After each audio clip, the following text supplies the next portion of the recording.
Love you.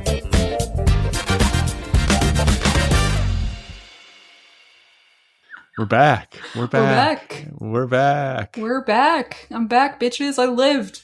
Everybody, welcome to another edition of Brad and Mira for the Culture, the weekly pop culture assessment here on the Otherppl podcast. I am Brad Listi, here with my friend and co-host, Mira Gonzalez. Hello, folks. Are you back for real this time? Everything's back. good? I'm back. So far, everything is good. I mean, who knows when another disaster will drop? It seems like this year is just like disaster, but so far, so good. I'm all right. I lived, bitch. So let's go over what's been happening in your life, because last week, your grandmother passed away, so you missed a couple of weeks, and then you were back for a week. And then last week, I get a text from Mira, and she's like, my dog is bleeding out of his ass. On my birthday, by the way. Yeah. Happy birthday, Mira. Yeah, thank you. 33? 33, yeah. Wow. Yeah. So, your dog, it was Tycho? Tycho, yeah. I'm just basically, it seems, cursed to deal with various creatures who are bleeding out of their genital/asshole. Tell me more. Well, fans of the podcast will recall the episode in which I had to pause mid-episode to pick Tyler up from his colonoscopy. So there's that. Oh, right. Yeah. And then, my dogs have bled from their asshole several times. I'm sure that's been an issue on the podcast before. Every time we take him to the vet and they're like, yeah, I don't know, he's fine. It's $700 now. Have fun. So Tycho was fine. There was basically nothing wrong. They were just like, I don't know, she seems fine. I could have told you that. I was I texted you. I was like, my dog bleeds out of her ass once a week. It's just, let it go. I saw blood and I was like, oh, straight to the vet. And it was literally the day after I had gotten back from Las Vegas too, which is, I guess, the other thing that I was doing. But that didn't stop the podcast. It was the dog bleeding out of its asshole that stopped the podcast. Yeah, my Twiggy has I think a bacterial infection on her nose. Oh. And I've been putting off going to the vet because I know it's going to be $800. Yeah, they'll just give you an ointment. That's right. Or they'll give you some antibiotics probably, because otherwise she'll just lick it off. But I'm like, you go to the vet and it's a scam. It's a scam. They're going to nail you for a few $100s no matter what. Yeah, even if nothing is wrong with the dog. Even if the dog is totally fine and they don't do anything, it's still going to be fucking $700. That's just what it is. And if you get pet insurance, it's somehow worse. Awesome. I think Bernie would have gotten us free pet medical care. That's so true. Medicare for all pets. That's right. Free at the point of service. You just walk in and they fix your dog's ass. Yeah. God, that would be really great for my finances at this current moment. That would be very nice. If anyone wants to Venmo me $700 as a 33rd birthday present, I am accepting Venmo offers. That seems doable. Yeah, it seems doable, right? $700. Damn, if someone Venmos us $700, we'll go to, where did we say we were going to go last time? A Grateful Dead show or something like that, if people paid for it. I just think we should be covering world events. World events in general. When the Pope was selected, I feel like we should have been on the ground in Rome. We really should have. That's the kind of stuff that I think our listeners need the most. But all of which is to say, and by the way, if you do Venmo Mira $700, be sure to put dog bleeding out its ass in the subject line so she knows what it's for. And so all my friends could see it. But I guess that means you didn't win big money in Vegas. No, I did not win big money in Vegas. And I, in fact, so we dropped acid twice in Vegas. And we tried going to a blackjack table and humiliated ourselves. We showed up and I was like, look, I don't know how to play blackjack at all. I don't know how this, I know how to play blackjack, but I don't know how the table works or the hand motions or any of that shit. Oh, and this guy just looked at me what the fuck? And our eyes were huge, buggy fucking, we were tripping so hard. And it felt like we just handed him $30 and then he was like, okay, I took the $30. And that was it. It was so confusing. And then we just kind of moved on to slots, which I did make $40 in. Oh, you did? Yeah. Okay. Well, you recouped. That's like, you should have had me with you. I could have taught you how to play blackjack at a table. Yeah, I just like I later on when we were tripping even harder, we went to another blackjack table where the dealer guy was like a little bit less confusing, but then this Australian couple came and sat next to us and started like doing things I've never seen people do in blackjack before. Like, I don't know, they had like 7 cards on the table and they were like putting their splitting. chips in all kinds of crazy places. They like, were splitting. It's not that complicated. It was crazy. It was so complicated. I was tripping so hard. I was like, these cards are moving. They're going up and down. They're breathing like a bedroom. And this fucking like couple is like putting down so many different cards and they're so Australian. They're doing all these different hand movements over the table. I was like, is this real? Like, are these people really doing something? I can't even tell. Are they faking it just to mess with me? It's such a weird place to be hallucinating. It's a weird place to be on acid, but it's also a weird place to be sober. It's even weirder to be sober. Oh yeah, it's just a weird place all the way around. And every time I go to Vegas, leaving Vegas is always like I feel like I'm escaping. It's like it's like thank God it's over. Yeah, like, thank God I'm getting the fuck out of there. Like, oh my God, I can't believe that I survived for that long. Well, and it's also, we should say, to people who listening in Las Vegas, like the Strip is but one small part of Las Vegas. That's where all the tourists go when they come in from out of town. It's its own little universe. And I went to Vegas because my dad was playing, he was headlining a festival with a Black Flag reunion band. And so we went to go see him. And this festival, it's called Punk Rock Bowling, and it takes place in downtown Vegas. So we were actually staying like on Fremont Street at the Golden Nugget. So we never even went to the Strip. Like, for those who don't know, Fremont Street is like the cheap, like more seedy version of the Strip. Like, have you ever been? Yeah, well, I mean, I've been by. I probably have been in the Golden Nugget at some point. Yeah, it's so like during this particular festival, it's like literally like feet away from the Golden Nugget. It's like basically attached to the Golden Nugget, and so everybody stays at the Golden Nugget. So there was this strange like dichotomy of like 50 plus like punk guys who were like going to see like their favorite punk band from the 80s. And then just like confused tourists, like looking around being like, why are all of these people in this hotel? Like, what the fuck? And then like some, like MAGA people who were just like actively upset that there were so many people with tattoos all around. Like it was insane. And it's such like, how is I feel like those hotels are so gross. Oh, they're so gross. I mean, like our hotel, it was comped by the festival because in this one context, I am a Nepo baby. And so we got like a nice room at the Golden Nugget, but it was still like the whole thing felt so seedy. Like we just got there and we were like, I need to take drugs. Like, why am I here if I'm not on drugs? Like I have to take drugs right away. Like that was the vibe. Yeah. Like and it's immediately. It's like what like grim, like nefarious shit has gone down in this hotel room. Like last time I was in Vegas, I was so skeeved out by the room and just thinking about like who had been there before me. I felt unclean.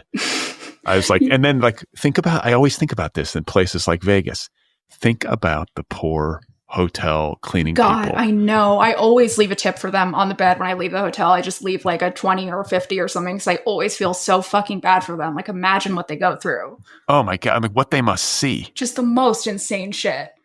I mean, like I had like a weed grinder in the room and like we left the hotel and then Tyler was like, we like didn't put a do not disturb sign or whatever up. It was like, they were going to come clean the room. And Tyler was like, did you leave weed in that room? And I was like, Tyler, like weed is the least of anybody's problems in this hotel. Nobody cares if there's weed in the hotel. Like they're cleaning up cocaine mirrors every fucking day in this hotel. Like we're the least of their issues, trust me. And like they did like, just clean all around the weed and just left the weed in the same spot, of course. Yeah, forget cocaine mirrors. There's like dead bodies and stuff just left, and people ODing probably. I mean, absolutely. Who knows? Like it is like fucking. I mean, every time I go to Las Vegas, every single time, I spend the entire time thinking about Stephen Paddock. Like something's wrong with me. Wait, who's that? He's the guy who shot everybody from the Mandalay Bay Hotel. Oh God. Yeah. I just think I think every time like, oh, there's people like bringing all these suitcases up to a room. Like, oh, there's fucking a view of the festival from my hotel room. Like something about there being a music festival and a hotel overlooking it. My brain was just like Stephen Paddock, Stephen Paddock, Stephen Paddock. Like, So the thing to do when you start to have these kinds of thoughts about a like horrific mass shooting and the possibility of being gunned down in public at a concert is to immediately take LSD to try to soften the edges of your paranoia. Yeah, and I think for most people it wouldn't work, but for me it kind of did actually. I kind of just was like on LSD tripping, and I kind of let go of any control I ever had over the situation. So we dropped like half a tab one night, and it was like we were kind of high, and then we were like, okay, let's do a full tab the next day. Like we want to trip. This was for the day that my dad was playing, so we were like, we want to be tripping. And for some reason, I was there with my friend Alex, and for some reason he decided that this would be a good time to do drag for the first time. And I was like, hell yeah, I've always wanted to do drag on someone. Like, let's fucking go. But Alex is not straight. Alex is not straight, no. Although it is my favorite joke to say to him that, like, it's okay that you're straight, Alex. You can tell us. You don't have to pretend to be what you're not. I think it would be like really cool if he wasn't. If he was like, or if he was a straight guy who was like, today's the day. I mean, look, I almost dressed Tyler in drag. I was like, can we dress you in drag too? And he was like, yeah, but we just couldn't find anything at Target that looked good on him. Yeah, so, he's a tough fit. Yeah, he's a tough fit. You know, a certain body type. But he is bald, which would make a wig a lot easier. In fact, Alex buzzed his hair so that he could wear a wig a lot easier, but actually ended up not wearing the wig because it was way too hot and he kind of looked good without it. So I did all his makeup. We developed a drag persona for him. His name was Jenny Cash, like Johnny Cash, but Jenny. And the persona was sort of like, if you watch The Simpsons, like Patty and Selma, like Marge's sisters who are constantly smoking, and they're kind of talking like this, and they're saying, okay, so I got in this cab, right? And then I see my cousin Laureen in the cab. That was Jenny's persona. And like we got her like cigarettes to hold, even though Alex doesn't smoke. He's like putting money in his bra. Like, and we were tripping so hard. Like, I can't imagine how fucking insane we must have looked. Like, it was so hot. We were sweating. We were like, you know, on stage while my dad was performing, like at the side of the stage. But like the whole audience could see us being sweaty and fucking in drag and like so fucking high.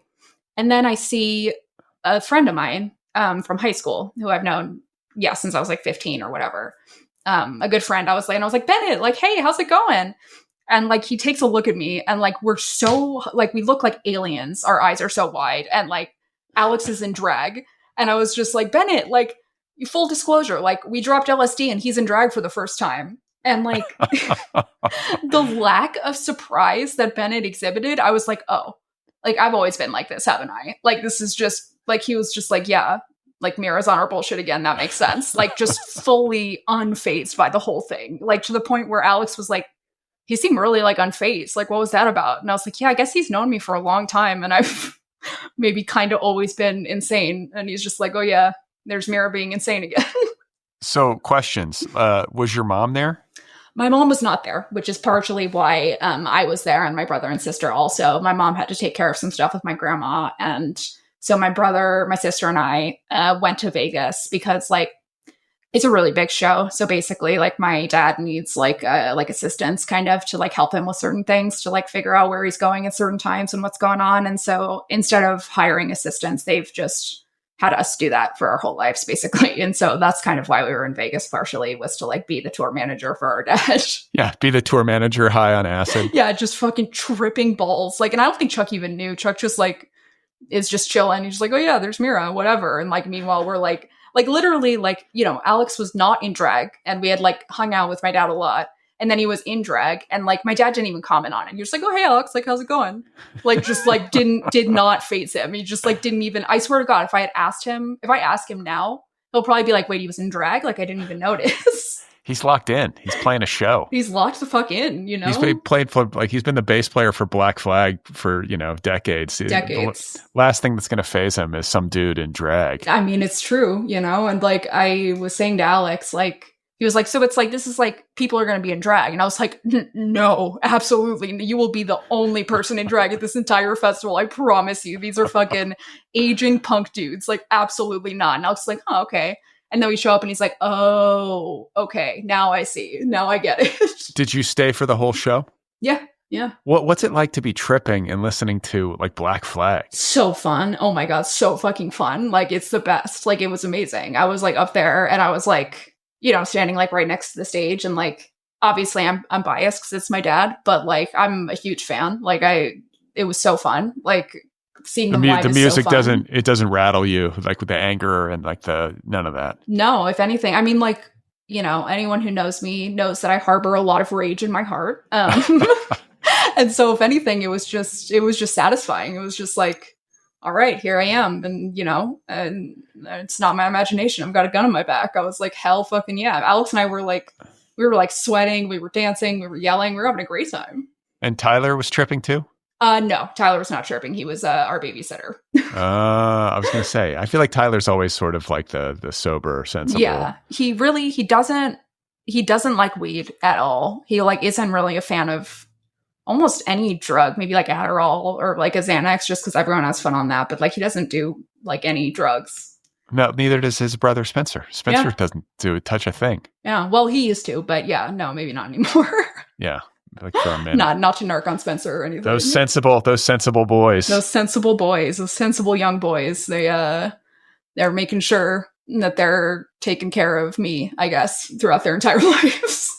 So an acid trip can last a while. Like, what happens when the concert ends? Like, do you So just when the walk concert around? ended, we sort of started wandering around. Those who've been to Fremont Street will know that like it's like it's covered. There's like a covering over the entire street, so it's like shaded when you're walking down it during the day. But then at night, the whole cover is also a screen. So it's like you're walking down it at night and you look up, and it's like psychedelic colors, like the fucking like the Sphere, but just like a ceiling over a street. And so it's like really fucking weird and crazy to walk under that well on LSD. And especially since I had forgotten and we didn't really know that the screen turned on at night. So we like walked onto Fremont Street and we were like, what the fuck is this? Like, what the fuck is going on? Oh my God. And then we played slots for hours, probably. Like, we just like went to different slot machines and like we like developed like a system where we're like, okay, we can't do any slot machines that have animation on them. We can only do the old style slot machines. So we just like went around the entire fucking Golden Nugget looking for old style slot machines and This is you and Alex. You and Alex are making up these rules, and Tyler's just like suffering in silence, just like following you around. He drank. So like by the time he got a little bit drunk, he was like, hell yeah, like let's go find all fucking old, like, cause that, I mean, in order to be married to me, you kind of have to, if you're not actively doing the drugs, have like an ability to like get to that level of like people on drugs and like have fun with what they're doing. Otherwise he would just have a terrible time all the time. And so I think he was like enjoying witnessing us being so high and like witnessing Alex like develop his drag persona over time. And like Alex was so afraid. He was like, I'm going to leave this hotel and someone's going to hate crime me right away. Like, it's going to be terrible. And the very first thing that happened when we left the hotel was like a group of women. Alex was wearing a tiara, so they thought it was his birthday. And they started like twerking, dancing, loudly singing, happy birthday to ya. And like nobody looked at Alex twice. Like nobody even like turned their head because you're in fucking Vegas. I was like, Alex, like, no one is gonna care. Like no one. No, anything goes. I mean, it's so weird. Like the cross section of people who show up in that town when you're like walking around a casino floor. I remember I stayed at this casino. I don't even remember what it's called. Began with an A. It was like a nice hotel. The room was like not. Yeah, the room was not cheap. Yeah, but it was filthy and it grossed me out. It was like, this is. Like, I'm getting ripped off. Yeah. Like, I paid for I wanted like a nicer experience so I wouldn't have to like feel the filth, but I still got it.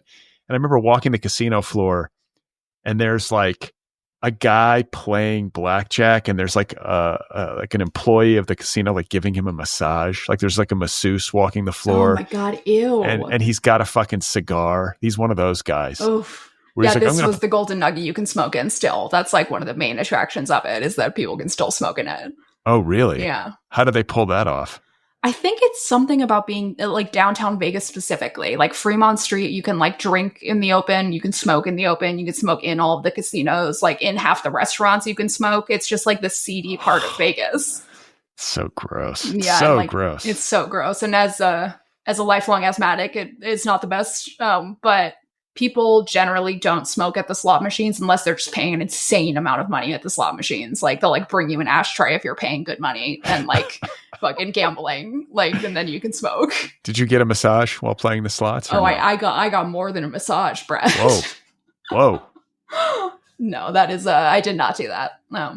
I did not get a happy ending massage, I promise, and especially not on LSD. And then that night we went back to the hotel, like whatever time, and we watched Airplane. And we were so high on LSD. It was like the funniest movie I've ever seen. Like I was losing my mind. Airplane, which my grandma did the costumes for, by the way. Oh. I know it's just kind of a stupid movie and like it's just like a dumb comedy, whatever. Alex and I were like heaving with laughter. Like we were like, it was like almost a medical emergency that we were laughing so hard. Like it was crazy. I can barely even remember what happened in it, but it was so funny. I think they were on an airplane, right? We know that much. Yeah, they were on an airplane. They were going somewhere, and Leslie on an airplane, right? Leslie Nielsen and Kareem Abdul-Jabbar. Yeah, and then that kid keeps going up to him like, "Aren't you Kareem Abdul-Jabbar?" And he's like, "Shut the fuck up, kid!" And then it's never explained. So what else is happening, Mira? I'm glad you had fun in Vegas. Yeah, I had fun in Vegas, and then I got home and my dog's ass was bleeding, and I said, "This is another in a long series of people bleeding out of various." What like was it like in the poop, or like was there actual blood like pouring from the anus? Not like pouring, but like there was blood. You know, like it was like a little bit of actual blood. And Tycho's already in rough shape. Tycho's paraplegic. I think, Tycho's paraplegic and like. I want to say 13 years old. And like, she's a total mess. Like, she's just like an old bitch. Like, she's like very whiny all the time. Like, if you don't give her a treat, she will get angry at you. And like, if you don't have cheese in your hand, she doesn't care. She just wants cheese. That's all she cares about. All dogs love cheese. It's dogs like love cheese. I introduced Tycho to universal cheese. Law. They're cheese crazy, these dogs. Like, I gave them cheese once, and now they just look at me constantly like I want cheese, and I can tell it's going through their head. Cheese, cheese, cheese, cheese. Yeah, once they know, you're fucked. Then they've got the cheese madness. Yeah, they have cheese madness, exactly. So, yeah, that's what I did. That's why I was missing last week. I know that our lovely fans missed me a lot, and I'm so sorry that I did not grace you with my presence, but I'm back now. Listen, it traumatizes me. I'm so routine oriented. 3 of the last 4 weeks, like I'm scrambling to come up with an episode. Like you can't do this anymore. Brad can't handle it. Like we both have something that stresses us out. For Brad, it's me missing the podcast, and for me, it's the way that Brad formats our notes before the podcast. That's right. We're gonna drive each other to an early grave. No, but I think like we can make a nice compromise here. Yeah. I'll pay attention to formatting, and you just show up. All I have to do is show up, and even that, I'm like, oh, that sounds pretty tough. The chaotic nature. Nature of 2025. Hopefully it's calming down soon enough, but who knows? Who knows? So what do we got, Mira? What else do we have to sift through? We got a message from Brad's good friend and now recurring character on Brad and Mira for the Culture, and that would be Angry Adam. Angry Adam. Now, Angry Adam has left a voice memo about our last episode, correct? Yeah, it was this was like a couple weeks ago. I think it was called the prostate episode. Yes. So let's listen to Angry Adam, and then we can respond.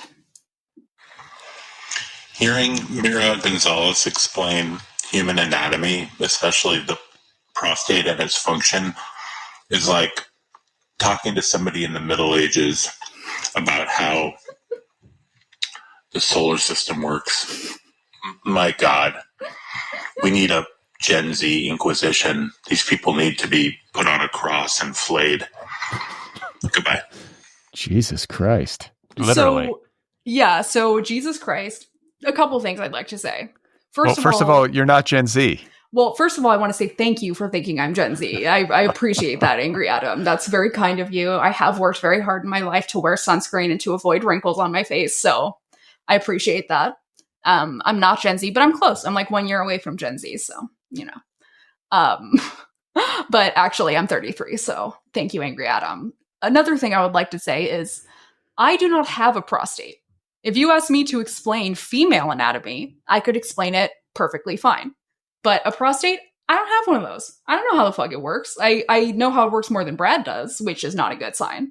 But yeah, I don't know anything. I feel like I want to say either Angry Adam texted me this or I read this, that like, you know, you can detect prostate issues or prostate cancer through like a blood test rather than having to receive like a finger, That is correct. It's one of the easiest cancers to detect early. Oh, well, but I think we were talking about like having some doctor put on a rubber glove, and that's kind of in the past, I think, is part of. Oh, see, well, then we should have Angry Adam on the podcast to explain prostates and to. He truly, of all of my friends, he probably knows more about the prostate than any of them. Like as soon as you say the word prostate, he just like goes off on like a tangent. But see, so I have questions for him, and Angry Adam, I would like to invite you onto the podcast to explain to me what a prostate is, because I think that he has more knowledge than I do, and I'm curious as to whether or not a finger has ever touched his prostate. Maybe that's why he knows about it. And if so, congrats. I think it's happened many times for him. But wow, good for Adam. I think too that like I think he also contested whether or not like masturbating helps to prevent prostate cancer. Okay, like well, that I will argue about, because medically it is proven that coming regularly helps prevent prostate cancer, and that's just a fact. Angry Adam, I will debate you. Yeah, I hope that's true. Like, it is true. It's like if you're regularly jacking your shit, if you're regularly coming, you're like less likely to get prostate cancer, which makes you wonder about Joe Biden. It can give people who like to jerk off like some peace of mind. Exactly. They're protecting their health. Exactly. I mean, it makes me think about the episode of Girls where Lena Dunham said that she, when she was younger, would masturbate every day because she thought that it prevented AIDS. I just think, I mean, not to get too gross or anything, but like, I just think like having orgasms is probably healthy.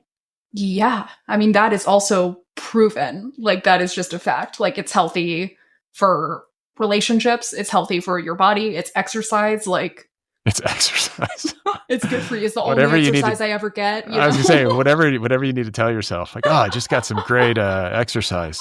It's a little bit of exercise, at least. I mean, you know, unless it's really short, but I don't need to know about that. But life is hard. You know, life is brutal. Life is brutal. That is true. Life is let people have this. Let people have this one thing. It's true. Like let them have this one thing. I'm happy for Angry Adam that he might know about the male G-spot. That seems like a pleasure that my husband will likely never experience. And I invite you to come explain the prostate to us. I want to know. Send us a message, Angry Adam. Yeah, send us a message explaining the prostate. We'll play it next episode in our special Angry Adam segment, which we might want to develop a theme song for. Angry Adam sits alone listening to the sound besides with every word. So what else we got? Oh, you know what? I got to give a shout out to the Indiana Pacers for making the NBA Finals. It happens so rarely that it feels like it would necessitate mention on the show. I spent part of my childhood in Indiana. I grew up a Pacers fan, and they are going to be playing the Oklahoma City Thunder for a chance to become the champion of the NBA. Wow, I was just going to say this is basketball, right? And correct. So they just played against who? The Knicks? They just beat the Knicks in 6. The Knicks are good, no? Yeah, I mean, any team. They were in the Eastern Conference Finals, so any team it's like the Final Four. So if you make it to the Final Four, you're probably pretty good. Are the Pacers good? Do they generally make it to the Final Four? Well, they were in the Final Four last year, but then they lost to Boston. They were injured, but they lost to Boston, and then they were 28-1 odds to make it to the NBA Finals at the start of the playoffs, I think, and they made it. They were the 4th seed. Wow. See, I don't pay attention to that. I don't know what the 4th seed means. What is that? That's like, you know, if you're the best team, you have the best record, you're the number 1 seed. And then if you're the second best record, that kind of thing. But so who's the number 1 seed this season? It was in the East, it was Boston, right? And then in the West, it was Oklahoma City.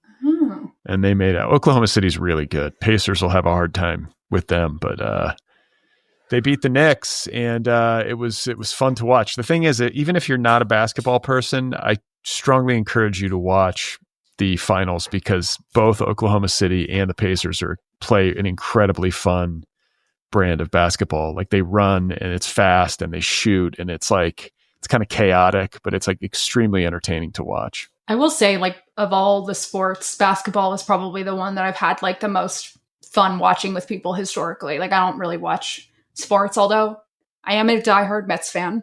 I don't watch baseball, but I'm there for the vibes, and I want them to win. Haven't seen a game all year, but I'm a huge fan. I've like maybe never seen a game, but I'm a huge fan. I keep track of them on Twitter. I get live texted during the games. They beat the Dodgers last night, so let's go Mets. The Mets are 100% wins in Pride Month, you know, so let's go gay Mets. So I was like fascinated. I'm always fascinated when the Pacers like make a run in the playoffs, and especially they play like a team like New York, and then all these celebrities like insist on sitting courtside. I guess that, like here's Indiana, right? Like that's kind of like a weird town to be if you're a celebrity. Yeah, well, that's the thing. But it's also, I mean, they're also doing it in New York. I want to say that the price for courtside seats at Madison Square Garden was like $500,000. Oh my! For one game? For one game. What and the fuck? I don't think these celebrities are paying. I think the owner puts them there because it's just good for the brand. Yeah, 1,000% they do. I mean, like Timothée Chalamet is like following the Knicks like they're the Grateful Dead. Like, I feel like he can't be paying for all of that. Well, he's also, isn't he dating a billionaire? So, I mean, it's like, what does it matter? There's debate about whether or not she's really a billionaire. She kind of fudged those numbers for Forbes, and Forbes had to retract that she was a billionaire.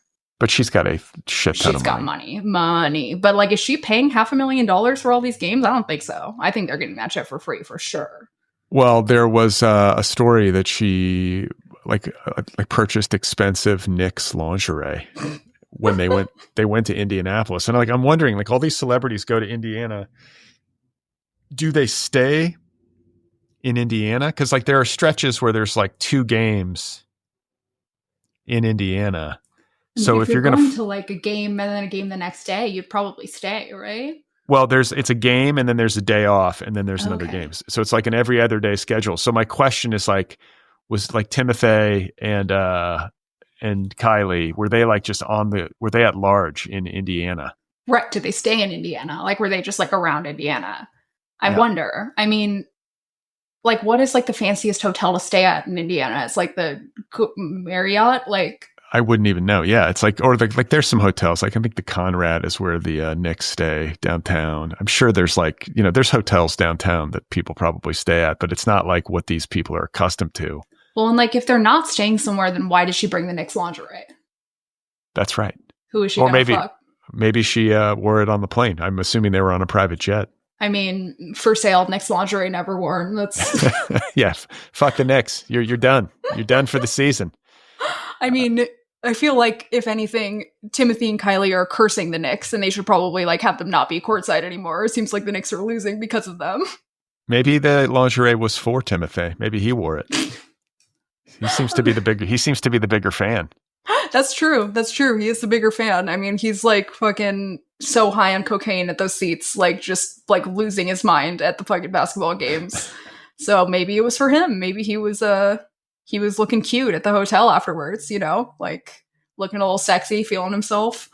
If anybody lives in Indiana and knows, has like any intel about what Timothée and Kylie were doing in Indiana during the playoffs, like please let us know. You can email the show at letters@otherppl.com. And also just in general, if you happen to witness any kind of celeb gossip, like email us Dumois style. Like we'll keep it anonymous. We'll talk about it on the podcast and keep it anonymous. Brad, do you know what Dumois is?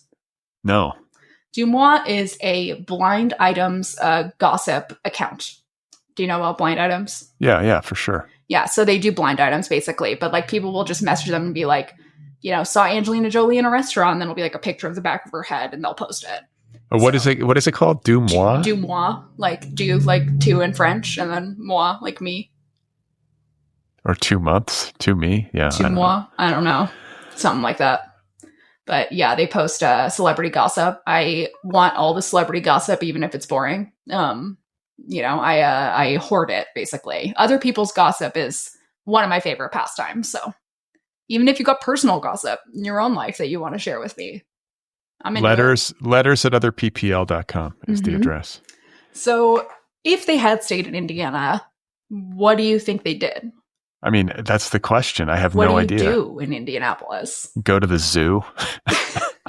Is there a good zoo in Indianapolis? No, but there is a zoo. It's nice enough. It's a shitty zoo? Yeah, it's like a little, sad zoo. All zoos are sad to me, but I guess you might go to the Speedway. It was race day, so you could go to the Indianapolis 500, which like celebrities do show up for the race.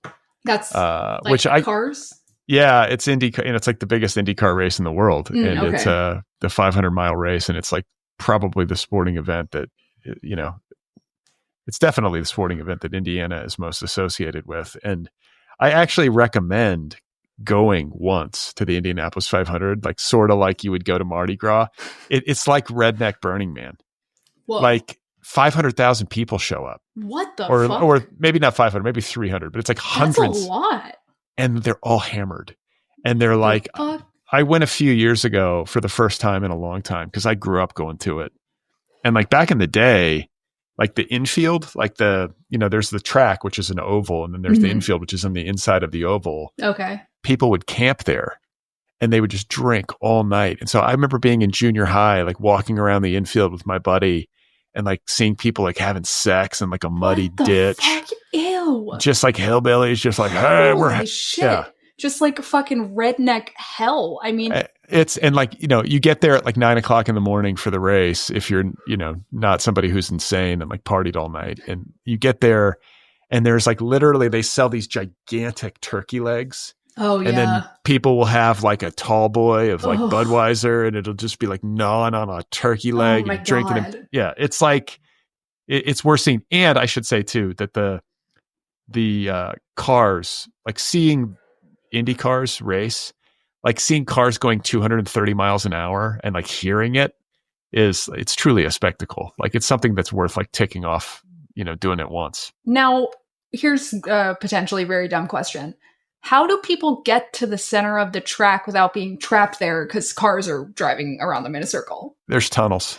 There's tunnels? Yeah, you can go underneath. There's like walkways, but they've got like Hamas tunnels under the Indy 500 track. Spiky tunnels. But yeah, the Viet Cong was there. That's right. The Viet Cong built the tunnels at the Indianapolis Motor Speedway. But and there are booby traps. Lots of hillbillies die there every year. That's right. That's right. But I don't know if the camping thing is even allowed anymore because it was just getting out of hand. I want to say they like tried to clean up the image of this because it was, truly like saw people having sex in a ditch. God damn. I mean, it just seems like though, like if that's what like the Indy 500 is, like lean into it. Like, why would you try to get rid of it? It's not going to get classy. It's not like the Kentucky Derby. Like it's always going to be trash. They're always going to be there. Like fucking, you're just going to have security stopping them or whatever. And they'll be like, why'd you stop me from fucking? Might as well lean into it. Like the fucking Insane Clown Posse festival that I can't remember the name of.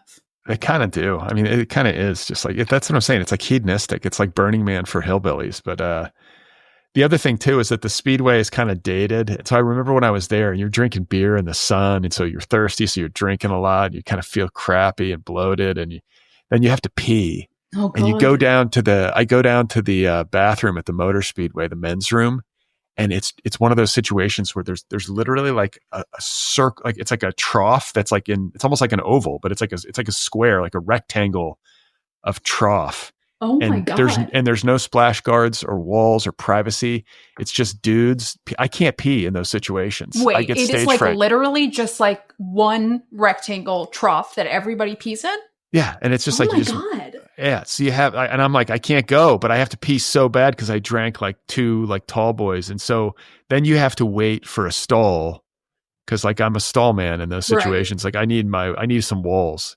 And the stalls are where people are like barfing and having like weird diarrhea because they've been, eating turkey legs. It's just like, Jesus, imagine shitting in one of those things. That's a nightmare. The whole thing. It's too much. And, so that's why you go once. But so Kylie and Timothy certainly are not going to that. It sounds like there is no courtside like fancy VIP seat for that. That would be okay for them. No, there definitely is. There's like suites, like right at the so right at the not around the plebes. No, not at all. No, there's a celebrity experience at the Speedway. You can stay in a suite.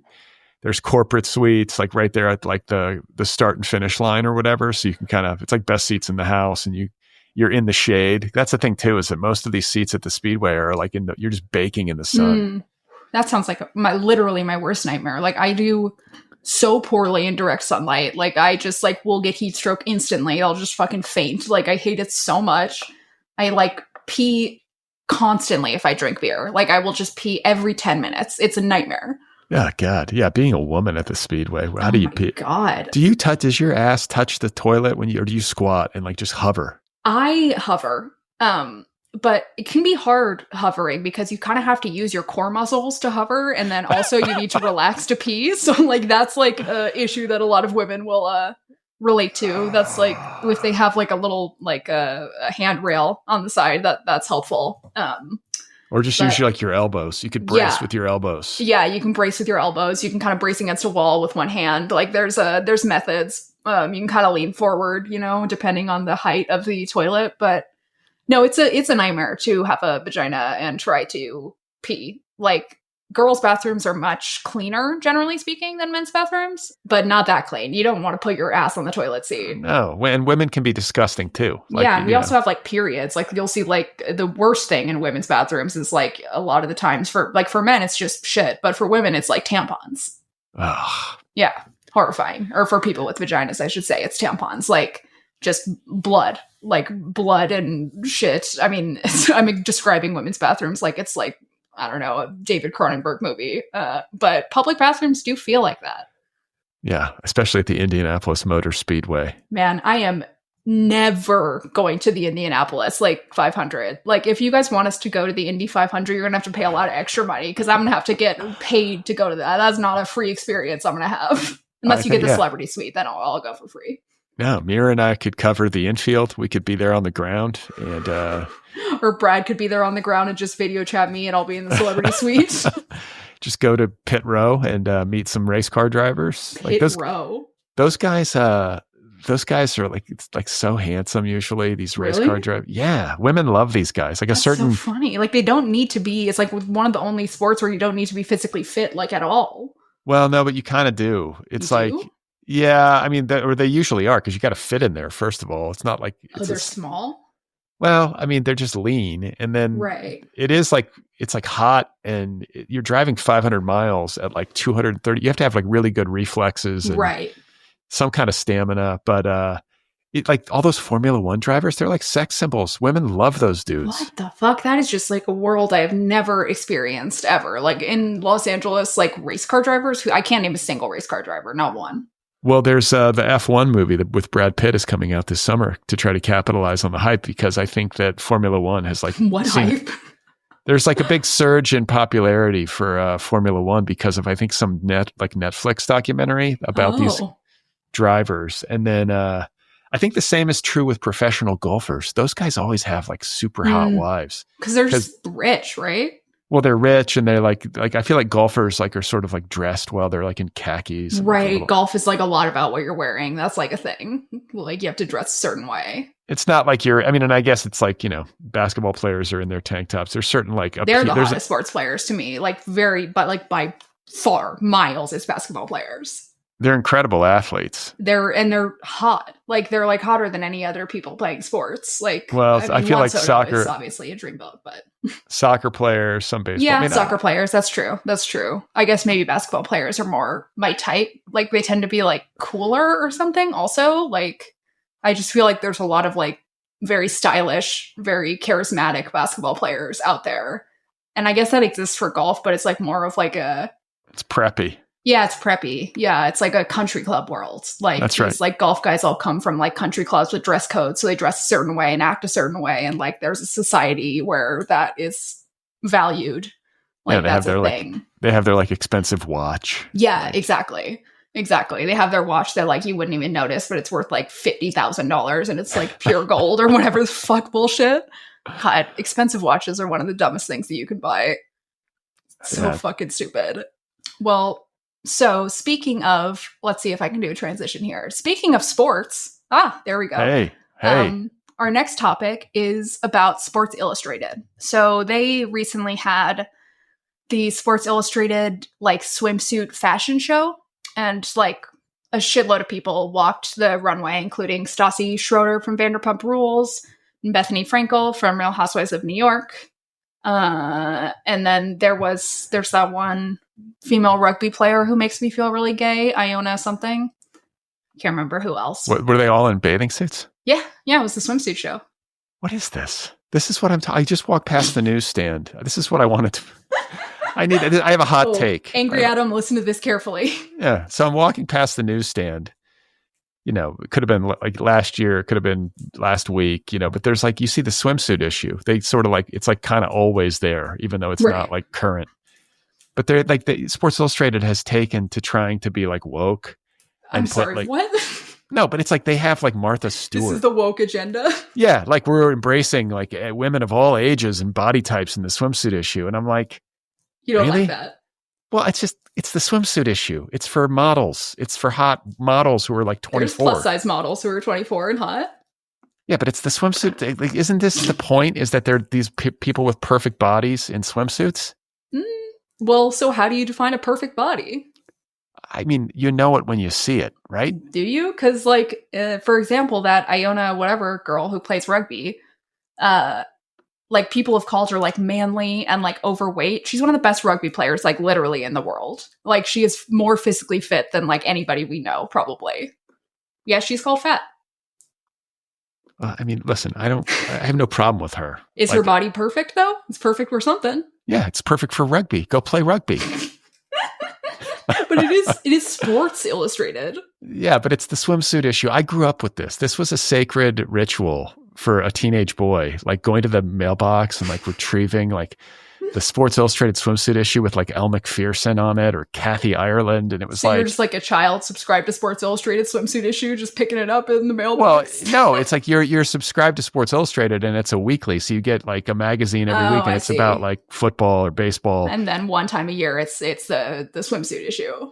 Yeah. And it was like, and this was like, see, I grew up in a time when porn wasn't free, Mira. It wasn't just everywhere. Like this was all we had. That's so bleak. Just like the swimsuit issue, just seeing women in bikinis, you're like, oh my God. Like, I'm not even kidding. Men of a certain age are listening to this and probably shedding a tear.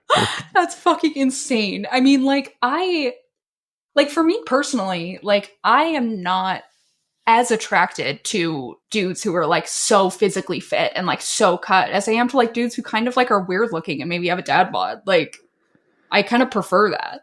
I think there's a difference between like being fit and being like a narcissistic alpha bro fit, where like you're like ODing on supplements and like starving yourself and like eating only protein and all that kind of stuff. Like that is where I think things can get a little weird. Like I can sometimes look at a dude who's like super ripped and be like, it's too much. Yeah. You know? Like it's just too much. Like, does that exist for women? Like, is there like a female equivalent of that? Yeah, yeah. Like if someone's like really like just like dramatically skinny in a way that seems unhealthy, or like really big fake tits or something. Like yeah, or like sometimes you'll see like I remember this girl. I'm like haunted by this girl that used to go to the gym that I went to, because every time I went to my gym, she was there. Like it didn't matter when. Like I could be there at like Sunday night at 8:00. She'd be there and she would be on the treadmill. And she would be like sprinting. And she was like 110 pounds soaking wet and like clearly had an eating disorder. And then I would get up the next morning and go at like sunrise and like she would be there. Addicted to exercise, just like could not. That's an eating disorder thing. She never left. She was just on the treadmill her entire life. And so she was just so skinny. Like that's what was haunting about it. Like, but also like, but like skinny, but like fit, but like not healthy. Like, it was like, look at somebody who exercised all the time, but it wasn't a healthy thing. Yeah. Anorexic. Or whatever it is. Eating anorexic disorder. With muscles. Jesus Christ. So for you, there's like a sweet spot that Sports Illustrated has to hit, which is like just young enough, not too young, but like just thin enough, not too thin. And like they have to be really hot. We don't need Martha Stewart on the cover of the swimsuit issue. I want to see Martha Stewart in a swimsuit. Okay, absolutely, I do. Let's flip this. Okay, if suddenly I was like, you know what, we really want to see Danny DeVito in a Speedo on the cover of Vogue. Hell, fucking yeah! I will frame the fucking cover. That would be incredible. That wasn't a good example because that I think would be like the best thing ever. I actually think that's a good idea. Yeah, and I would want to see that. But like, okay, like Paul Giamatti. He's got like back hair and he's in his tidy whities, or is that would be incredible. I feel like you're giving the worst examples, and that would be so amazing if they were like, they should be together. It should be like both of them together posing in their little like tidy whities, like just like on a couch or like lounging in a bed, like with some lace, like. I just think the swimsuit issue it's a sacred space reserved for like otherworldly, like human perfection. And like, I mean, like men deserve to have something that's just for them, you know, right. Like they're like, they're just everything that's just for men is being taken away in this world. Right. Like they deserve something that is just only them, you know? That's right. Like, it's all we have left. You can't take this away from men with like the oldies and the fatties. I mean, Jesus, like let's be reasonable here. I mean, you were, I'm going to out you on this, complaining about Selma Hayek in the Sports Illustrated swimsuit issue, which is crazy to me because, yeah, she might be 50. She's hotter than like anyone I know. That's great. So like be hot. I have no problem with her, but just don't be in the swimsuit issue. Well, okay. So it's like, where should she be posing in a bikini? Vogue. Vogue doesn't like have a swimsuit issue. Vogue is high fashion. Okay. Well, then dress in high fashion. Like listen, you're like, you see Selma Hayek nude and you're like, ew. I would never, like personally, like I will swim if I'm like at somebody's pool or if I, you know. Also, you're almost 50. Yeah. And so shouldn't you be attracted to 50-year-old women like Selma Hayek? I mean, I don't think she's unattractive. I just don't want to see her like in the swimsuit issue. And I don't want anyone to see me in a swimsuit. Like I mean, I'm past my sell-by date. It's disgusting. You're I get it. Sell-by date. I don't belong on the beach. I'm too pale. I have sun damage. I'm semi-fit, you know. But I mean, like I get it. Like I get it. I cover myself because I think, you know, you're ashamed of your disgusting body. Yes. This disgusting human form that you've been trapped into. This suffocating rubber clown suit. You're like, no one else should see this. I think like my whole theory is that like only like 10% of men on Earth look good with long hair. Like, you know, it's like interesting. And when they look good with long hair, like they really look good with long hair. Yeah. And if I had long hair, you would be like, what the fuck? Like, you look insane. And what is your natural hair texture? Is it like wavy, curly, straight? It used to be more wavy. I think if I grew it out, it got a little curly, but like, is it like my hair? Like, I don't know. Now it's like dying out. It's like it's dying out. It's all dry. Like when you get old, your hair gets worse. It's just like everything gets worse. But I started going gray officially for the first time, which is lucky because my mom started going gray at 18 and I'm 33 and I only have like a couple. But are you gonna let it go? Or are you gonna dye it? Well, that's a decision I have to make now that I'm struggling with. Like my mom is really dedicated to making sure that her hair is always dyed jet black, and she just does it at home every 2 weeks, dyes her roots, so it's always black. But I've got like kind of like my hair is like a bunch of different colors. It's like brown, but it's like a lighter brown and a darker brown. Like, so I'd have to like get it professionally done, which seems like a huge pain in the ass. Yeah, it's a lot. And it's expensive too, I think, to do Yeah, it's fucking expensive, dude. I want a haircut, just a regular haircut. The only guy that I trust is literally $300. It's so expensive for a haircut. That's crazy. It's crazy. I pay like, I think $40 for a haircut. Yeah, dudes don't. I mean, I would never pay more than that. There's That's not much. Crazy. There's it's nothing like to do with minimum for girls. There's nothing to do with my hair though. It's like, you know, it's simple. You just use the clippers and. What I always wondered about that is like, what if you're a man with long hair? Then you get charged the regular rate. Is it like long hair versus short hair? Like. No, I think a cut's a cut for a dude. But I was just going to say in a connected way that like 10% of men, if we can just agree that like some like fractional amount of the male population looks good with long hair, I think there's also like a very small percentage of human beings who belong in swimsuits on the beach or at a pool. Like most people don't belong on the beach. Just stay away. It's not for you. You're not allowed to be on this beach. All right. Just get out of the beach. You shouldn't be here. It's not for you. Your kind is not welcome here. That's right. Quit pretending that this is somehow a thing for you. Be more ashamed of your bodies. But there should be bleachers like near the beach that are covered so that people like me can be there without having to get sunburned, and we can just observe like all the hot people like playing like beach volleyball. There should be like a glass box where like all the uggos get to go that has like a little like shade on it so that all the hot people can just kind of watch them in their glass box. Be like, look at all the ugly people trapped in that glass box. That's right. I'm in the glass box and I'm watching like hot people in swimming suits like frolicking in the waves. It's like segregation, but for hot people versus not hot people. You guys go in the glass box. That's right. We need to be honest about what's happening here. I'll go get in your box.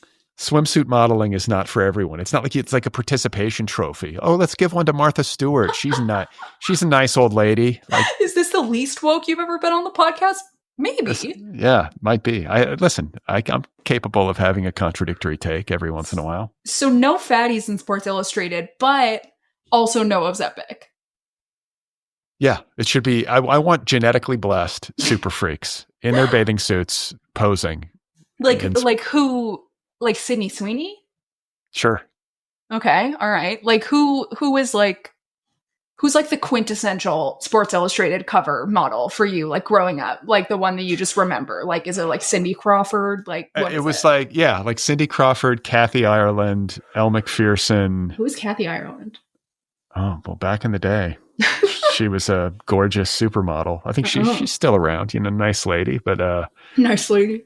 Yeah, I mean, these are like these supermodels. And then who are all the other, probably like all the supermodels of like the late 80s and early 90s, like Linda Evangelista. Oh, yes, I love her. Naomi Campbell and all those, they were all in it. But like, that's what it was forever. It was just like for supermodels. And so like, it shouldn't even really be actors, you're saying? Like, it should be like models. Yeah. Interesting. They're bikini models, for God's sakes. So, but don't you think that there's an argument to be made here that's like, if you're a supermodel, there's a really good chance that we've seen you in a bikini already many, many times. But if you're like an actress or something like that, who's like really hot, there's a good chance that nobody's seen you like that much nudity on you. No one's seen you in a bikini. And so wouldn't that potentially be more interesting for people like a Selma Hayek or a Martha Stewart? If Selma Hayek at age 25 is welcome to pose for the swimsuit edition. If she wants to de-age and go back to age 25. We can just do some AI of Selma Hayek in a bikini at age 25. It's just, the thing about it is that I find it kind of insulting because it's like, it's a magazine for men, mostly. It's Sports Illustrated. Let's just be real. Anybody who reads Sports Illustrated, it's not like it's just men, but it's mostly men. That's the reality. Men just can like get porn for free though now. Like, what's the point? Maybe that's what it is. So they're trying to like draw other like kinds of readers in, but it's like, it does seem like a Martha Stewart and a Selma Hayek is for a female audience.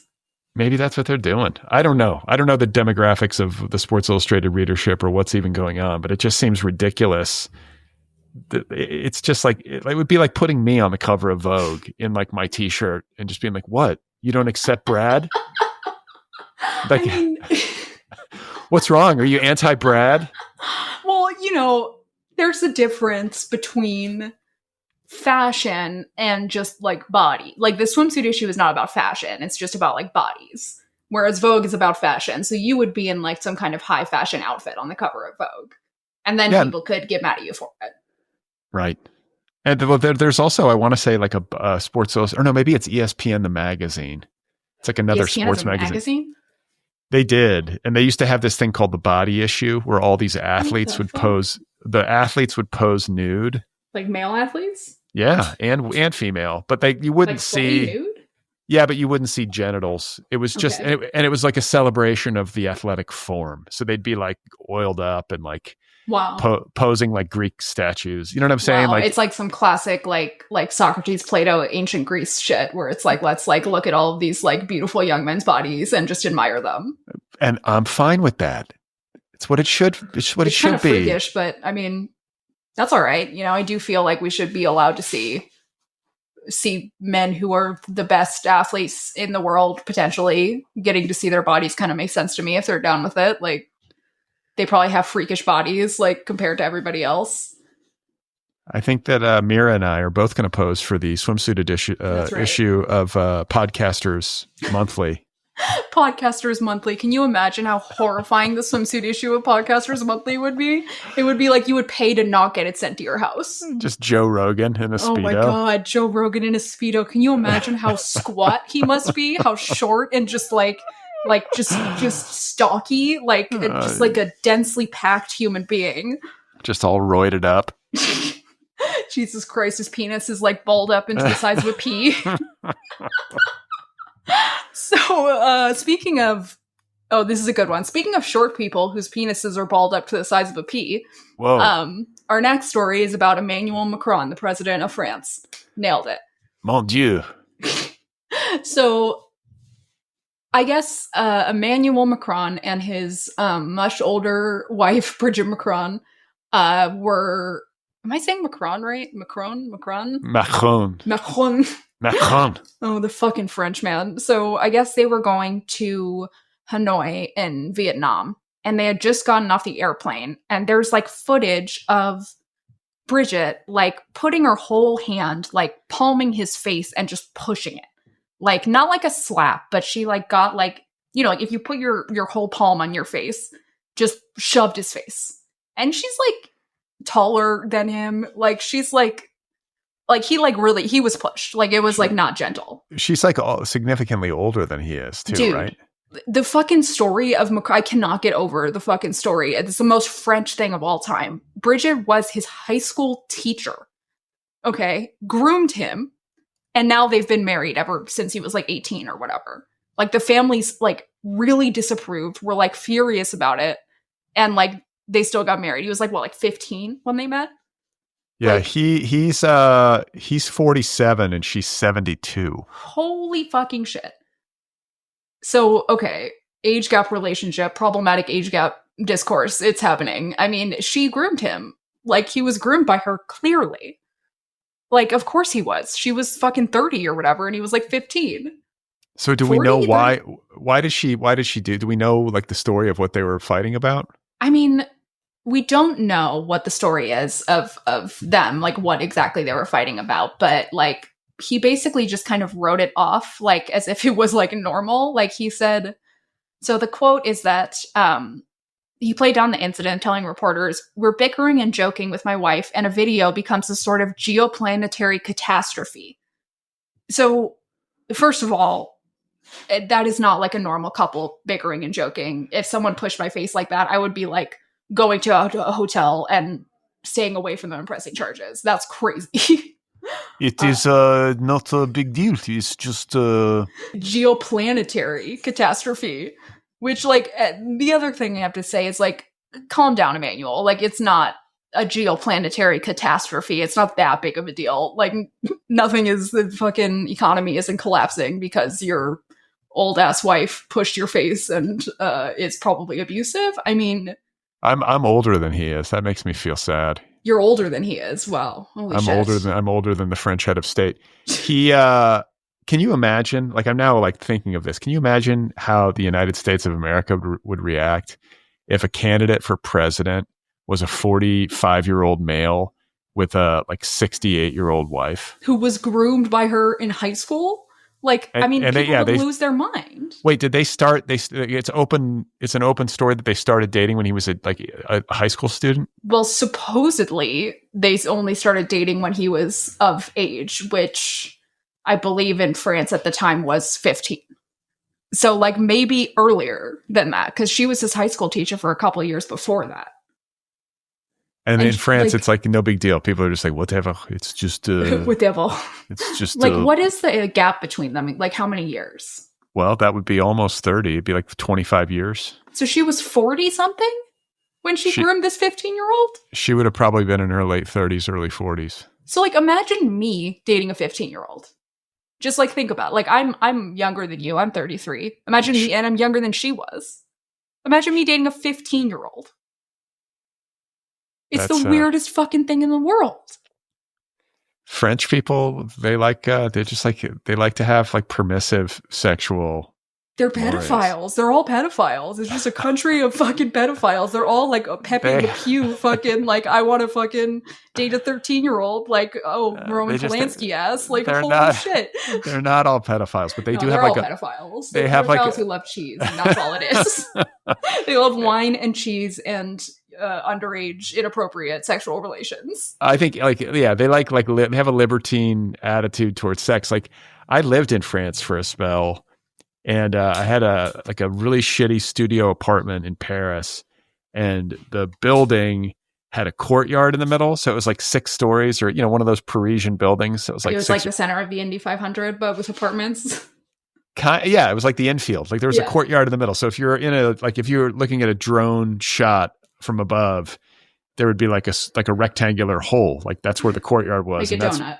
Yeah, like a donut. And so my windows opened up onto this courtyard when I was living there, and it was summertime, so it was hot. I didn't have any air conditioning. It was like it was like a 1-room flat, And I just remember distinctly at night how like people would be having the loudest sex in this, but like multiple every night, just all night long. People just like shouting, and French people, like, it's like they just don't care. They're just being loud as fuck, and it's like whatever. Yeah, and I'm like not having sex and like trying to write a novel, like in You're my like eating dinner, and there's like multiple people orgasming all around you. That's right. I'm eating my like baguette just like by myself.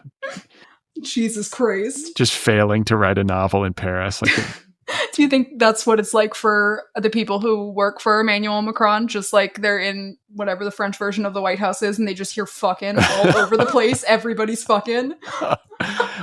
I mean, have like special areas of the office for fucking just in case. I mean, I will say, Brigitte Macron is, I guess, the first person to ever like physically attack their head of state husband. Like, I don't think the head of state has, on camera. Like, I don't think we've ever seen a head of state be like, have his like face pushed or smacked or whatever by his wife. Like, we've never seen physical abuse like that in front of people. And in that sense, it's kind of iconic. Well, Eleanor Roosevelt did push FDR down the stairs at the White House. Famously. Did she actually? No, I'm just kidding. Damn, I was about to be like, that's really fucking funny.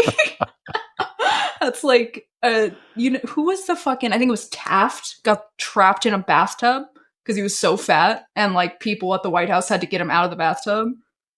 Yeah, I think I do remember that story. And then I want to say, there's all these weird stories, but like LBJ had like a special shower installed with like fire hose level water pressure so that he could wake himself up. That is not healthy. That can't be good for you. No, he's like hungover, and he's probably smoking cigarettes, and he's like feeling like shit. He's in his 60s, and like just blast himself in the face with cold water. Just like an unpleasant life. Yeah, I mean, yeah, and that LBJ like used to like be having meetings with people, and Shitting, to intimidate them, he would like go into the bathroom and sit on the toilet and be like dictating memos and shit to his underlings. With the door open, shitting. I guess that was in that book, right? The LBJ books. Yeah, it's so gross. And God. LBJ was a fascinating president, actually. Like, he'd take a dump at the Indy 500. He wouldn't care. He doesn't give a fuck. He would take a dump at the Indy 500 and be like, everybody look at me. Like, here, putting like spotlights on him. Here I am. I don't understand how anybody could physically even pull that off. Like, think about the level of confidence you have to have. I mean, it's crazy. Just looking somebody in the eye and like barking out orders and defecating at the same time. I physically would not be able to make my body do it. My body would just hold it in. Like, there's like, it doesn't matter what kind of emergency it is. My body would not allow it. No, I mean, that's the thing. Like, if I'm going to the Indy 500, I will literally like wake up at 4:30 just so I can make sure that like I poop before I even go there. Right. Yeah. Like, you just don't want to be in that situation. And if you have to poop there, you hold it in. You have a stomach ache. Sorry. Like, that's crazy. Yeah. Yeah. It's like people who poop at Coachella. Like, how the fuck, like, what the fuck? How is that even possible? How are you even doing that? Maybe Brigitte Macron was manhandling her husband because he pooped on the jet on the way to Hanoi. It's a long flight. Pooped on the jet. What is it? with planes causing fights between like famous couples. Like every time like Donald Trump and Melania get off a plane, she's like swatting his hand away and like looking like she like wants to put a hit out on him. Like, well, here's the thing. It's because no matter how fancy you are, like no matter how nice your jet is, you're still on a plane. It's Right. still like dehumanizing and uncomfortable, and you're on some international flight and you're trapped in like a confined space together. for a long ass time. I mean, Vietnam's got to be pretty far from France, right? Like that's like Yeah. got to so be a you're- long flight. Yeah. But what are they even doing in Hanoi? They're just there to like apologize for like colonizing Vietnam. Yeah, sorry, we colonized Vietnam. Like we support the Viet Cong now. I mean, I don't know, like what, like there's no way that anyone in Vietnam wants them there. Yeah. Get the fuck out. Yeah, like don't go there. Like you can like pay your respects to like this country that you colonized and nearly destroyed were it not for some smart rice paddy farmers, like by not going there. Yeah. Sorry we colonized you and enslaved your people. We're gonna just come have like a marital spat on your Yeah. on your tarmac in Hanoi. Yeah, my wife is gonna fucking physically attack me on your tarmac in Hanoi. Like, you know, thanks for having us. Like, what the fuck? Like, what? Like, why? And like the fact that like they didn't even, like, he didn't even like say anything to like explain it away. Like, Macron was just like, you know, like it was a marital spat and everyone saw it. Like, no, that's not normal. I mean, like, does your wife push your face like that? No, never once. That would be insane. That'd be fucking crazy. I mean, it's again low key iconic, but it's also fucking insane. And like they know that there's cameras on them. I would love to talk to a historian and find out like what is the most explicit act of violence perpetrated upon a head of state by his wife in public. Like I'm gonna have to caught in do pub- some research after this to try to figure that out. I'm sure there's like some, you know, queen of yore who like beheaded her husband or had her husband Right. beheaded, you know, but I'm talking about like Like just hitting or like Yeah. something like more current, like of like an actual head of state, like somebody who like, I mean, not that the, you know, royalty wasn't, but I feel like back in the day they were using, you know, guillotines and shit. It was kind of a little more common maybe to be enacting abuse on other heads of state. But now, like, what the fuck? I would pay so much money to see Melania just beat the shit out of Donald. I think she could take him too. I don't think he couldn't hang with her at this age. No, absolutely not. She's fit. She's young and fit. She's like, Yeah. she's good. She could for sure beat him. You know, she's out there doing Pilates. I mean, was gonna she's say, not fucking around. She like those thighs of hers, those Mhm. Pilates that like a vice around his neck. Just, Oh yeah, she could fucking. I'm sure she's fucking training for it just in case. I'd be fucking like learning Krav Maga or whatever horrifying Israeli fucking thing they use to murder people. Like I'd be learning that shit if I was married to any head of state. By the way, Bridget Macron is going to be on the cover of the swimsuit issue. She'll be wearing Indiana Pacers lingerie as a. Would you make an exception for Bridget Macron to be on the swimsuit issue just because it's the wife of a head of state? That's got to have some appeal. Only if what's his name, Emmanuel, were to join her. I want him to be on there too in like a French Speedo, you know, smoking Wearing like a leash. She's like holding him on a dog leash. yeah, because that's the thing, like the dynamic. I mean, if he's a 47-year-old head of state, that's a certain personality type, right? And then Right. he likes this like really like this older woman who clearly kind of dominates him. He's kind of into that, I think. I mean, groomed him like for like he's like has he ever had sex with anybody else? I doubt it. Yeah, that's Isn't Isn't that weird?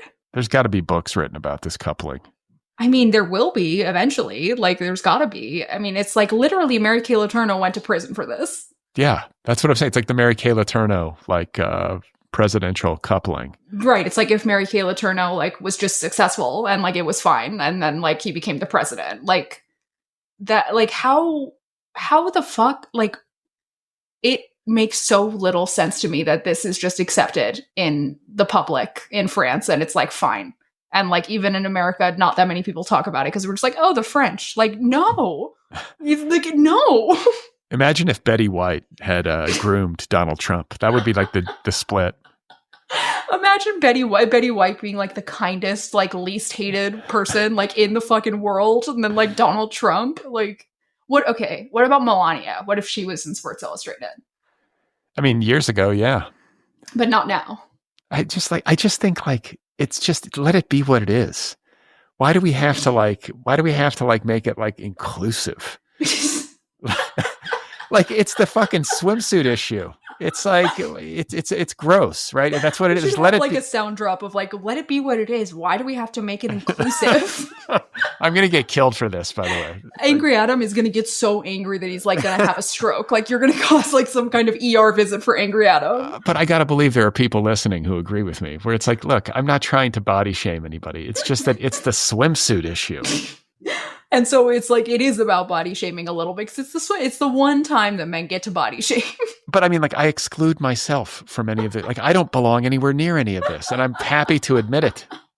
I mean, I get what you're saying, just in that like people read these magazines to see people who are freakish, to see people who are like so gorgeous that you would never otherwise see them. Really, like it's like just like a. Yeah. When else am I going to see some supermodal in a bikini? It's not happening. Yeah. Well, yeah, you will actually see a supermodel in a bikini all over the place because that's what supermodels do. But that's right. But you know what I mean? Like at least in real life, it's like in 1988, Brad Listi was like, "This is it. This is my one chance." Like, I mean, that's like unless you get your hands on Playboy or whatever, like that was the best thing you could do. That was like your Pornhub was the Sports Illustrated swimsuit issue, maybe like a Victoria's Secret catalog.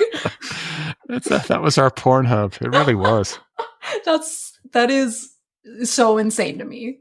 It's kind of adorable. It is kind of adorable. Simpler times. I mean, I, was raised basically with the internet, but when I was like younger, it was like dial up. It wasn't like they didn't have like porn. Well, they did. I guess the internet was invented for porn, but I had a friend who like told me one time that they printed out a picture of like they Googled boobs and then printed out a picture of boobs. And then like when their dad like found it in the printer, they pretended that somebody had like hacked their whole computer and that there was a massive virus on it. And they threw the computer away afterwards because they were confused about like what a virus was even. Yeah. I mean, I got caught. My friend, I didn't get personally caught, but I was kind of in on it. My friend had like 3 Playboy magazines in his backpack in 3rd grade. And some teacher saw him and he got like sent to the principal and we all got like reprimanded. Damn, imagine like getting a phone call being like, your son hid a Playboy in his backpack in 3rd grade. Like, we all know where he got that Playboy. Yeah, and who cares? I think that's it's like healthy. I mean, like seeing boobs it's not going to hurt anybody. It's fine. No, but there's like Hustlers like back in the day. Like there was Hustler was really like crude, I mean, that's like full frontal, like not just titties, right? Well, and it's like penetration and Oh, really? Like even back in the day? I want to say it was like this, it was kind of disgusting actually. Yeah. It was like that was Pornhub. Larry Flint, right. Was he a sex pest? I mean, if he wasn't, that would be pretty amazing. Oh, did I see a movie about him? Yeah, The People versus Larry Flint with Woody Harrelson. I mean, he was in a wheelchair, that gold-plated wheelchair. And wheelchair. Courtney Love played his love interest, Althea. Right. Gold-plated wheelchair, that's iconic. That's some Liberace shit. Yeah. I mean, he made a fortune. Remember like the Flint Publications building on La Cienega? That was like forever. It was there. It was kind of like a... La Cienega and what? Would have been like near La Cienega and 3rd. Oh yeah, vaguely. There's like you could always, I don't know, like that was there for like the first couple decades I lived here, and then he died, and I think it sort of came down. But unless it's still there, I don't know. But who knows? I mean, that guy was a weird case. I suppose he should have been president. Maybe he should be a head of state with a 13-year-old girlfriend. It's not putting any 80-year-old women on the cover of Hustler. I'll tell you that. That is certainly true. I mean, is Playboy ever putting like old people or like fat people on their covers? I don't think so. And like they're classic. They're like not fucking with that. They're like, we're not going woke. Yeah, but the thing is, I think even like. It just seems insulting to me, kind of. Like it's like insulting your intent. Like, really? You think like we're all going, oh, thank God we included Martha Stewart. Like I know she's been really upset about this. What about the 80-year-olds? She is 80. Right, but like maybe 80-year-old dudes feel weird looking at like 30-year-olds. Well, yeah, and there's a magazine called AARP, and they can have their own swimsuit edition. AARP swimsuit edition. Oh my god, that would be. I would subscribe to that. Absolutely. Like, what kind of old people would be in that magazine? That'd be amazing. And listen, I'm all for it. I think like if it's AARP magazine, then yeah, everybody in a swimsuit can be as old as they want to be. Just separate but equal is what you're saying. That's right. That's right. You are so unbelievably canceled. Like, we're going to have an entire episode of an Angry Adam voice memo after this. He's going to lose his fucking mind. I'm going to like wake up the morning after this episode airs, and there's just going to be like a crowd of people like holding like pitchforks and torches, like ready to just take me out. Just like fucking Frankenstein's monster, just ready to fucking kill you, light you on fire. Just a crowd of like, senior citizens in bikinis, just like ready to torture me. Have you ever seen that documentary? I want to say it was a Vice documentary about a nudist colony. And they go to a nudist colony, and the person interviewing them is also nude, because you can't not be nude in a nudist colony. Yeah, I think I have. Nudist colonies freak me out a little bit. They're all old people. It's gross. They have to carry towels with them to sit down. I was going to say nobody's ever hot at a nudist colony. No, it's always why like, would you do that? You'd go on the cover of Sports Illustrated instead. Yeah, nobody wants to see you naked, but like apparently you're obsessed with it. And like the other thing I would say is like, yeah, you go to their house and there's furniture. I guess it's nice that they do have towels, because that's a question for me. Like, imagine being at their dining room table on some wooden chair. Well, I don't think they're using the towels in their own home, though. The towels are just for outside. And some guy's like scrotum has just been like sweating on this chair, and then you're going to have to sit there. Oh my God. Ew. No thanks. Ew, ew, ew. Holy shit. This isn't hygienic. Some vulva has been pressed against this chair. Oh yeah. Hop up on this bar stool. Let me make you something. My bare vulva was on it this morning when I was drinking coffee. Don't mind the mess. Just like wipe it down. You'll be good. And also, what if it gets cold? Yeah, the whole thing. It's just like impractical and strange. Listen, if you want to go skinny dipping and like feel free in your body and like have a moment, I'm all for it. But like, do we really need to like constantly be nude? Yeah, 24/7? Is that necessary? Yeah. Like, what kind of statement are you making? Also, you can be nude in your own home as much as you want. Why do you need to go out and be nude? Like, why is that what you're doing? Like, why can't you just be nude in your own home and be satisfied with that? Yeah. Yeah. You know, like, you don't have to be going outside and having everybody look at you being nude. Like, that's not necessary. And if that's what you want, then like maybe start an OnlyFans account. Like, why are you paying to be in a nudist colony instead of having people pay you to be nude? Like, old people porn is a thing. People watch it. Who? Old people? Old people? Probably not, though. I don't know. I feel like old people are watching young people porn. Just being like, God, I wish I was young. But like, you get to a certain age where it's like, okay, those are like the age of my granddaughter. And that's probably got to be weird, right? Yeah, I guess. If you're still watching porn. If your parts like still work, if you're like 80, it's probably over. I mean, venereal diseases in old folks' home are like a huge problem. Like, they're fucking in those homes.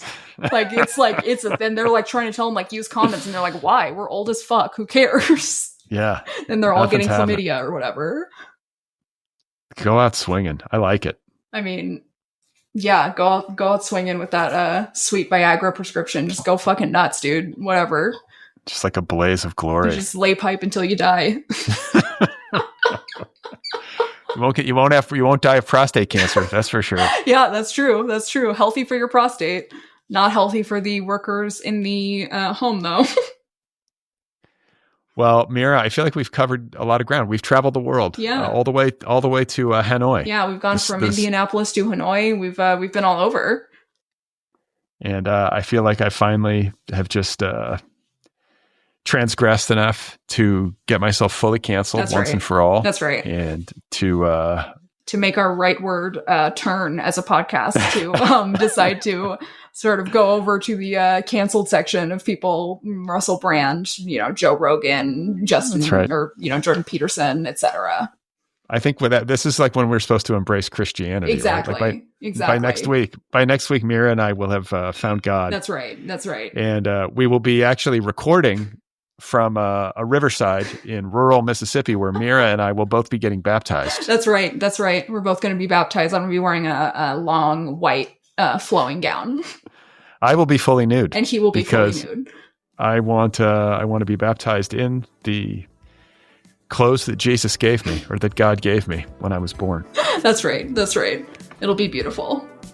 It will be. And I thank everybody for listening. And I think we're done, right? Yeah. We'll talk to you next week. Talk to you next week. Bye-bye.